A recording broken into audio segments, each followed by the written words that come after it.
মুসলিম ভাই আমার, আপনার কি কখনো জানার আগ্রহ হয় আল্লাহর কাছে সবচেয়ে প্রিয় দোয়া কোনটি? আল্লাহ কোন জিকিরে সবচেয়ে বেশি সন্তুষ্ট হন? তাহলে শুনুন, আমরা যত দোয়া করি আর যত দোয়া পড়ি তন্মধ্যে সর্বোত্তম হচ্ছে আলহামদুলিল্লাহ।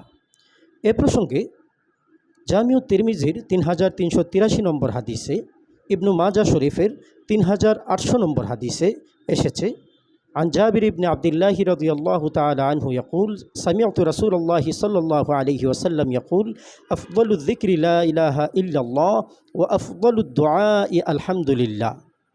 হাদিসের শেষাংশে নবী করিম সাল্লাল্লাহু আলাইহি ওয়াসাল্লাম আমাদেরকে জানাচ্ছেন, তিনি ইরশাদ করেন, সর্বোত্তম দোয়া হচ্ছে আলহামদুলিল্লাহ।